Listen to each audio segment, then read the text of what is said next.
In today's video, I'm going to teach you how to send emails using Mautic. By the end, you'll know how to log in, find a contact, compose your message using either custom HTML or a saved template, and send it with confidence. First, open your Mautic login page in your browser. On the sign-in screen, enter your account email and password, then click Login. If your workspace uses extra security or a custom domain, that's fine. Just make sure you're logging into the correct Mautic instance. Once you're in, you'll land on the dashboard. From the main navigation, click Contacts. This is where Mautic stores all your leads and customers. If you have a lot of records, use search or filters to quickly find who you want to reach.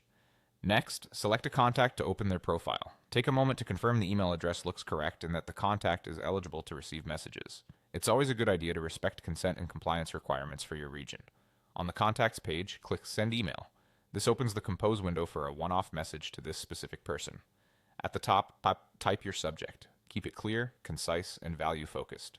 If you use personalization, make sure your tokens are correct so the subject reads naturally. Now choose how you'll build the body of the email. If you're comfortable with code, type, or paste the HTML of your email into the editor. Use clean, responsive HTML and include brand styling, clear calls to action, and accessible alt text for images. Keep links trackable and avoid overly heavy code that could hurt deliverability. If you already created a reusable design, you can use your template instead. Click the template dropdown and select the one you want. Templates carry your consistent layout and styling, which saves time and helps maintain brand standards. After selecting, scan the content to ensure it fits this contact and update any placeholders if necessary. When everything looks good, subject, content, links, and personalization, click Send. This sends the email immediately to the selected contact. If the button is disabled, double-check that the subject and body are filled in and that the contact has a valid email address. After sending, you can monitor engagement from the contact's timeline, where opens, clicks, and other interactions will appear as they happen.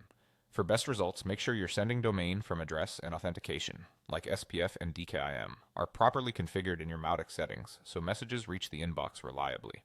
That's it, you've sent an email in Mautic from a contact record using either custom HTML or a saved template.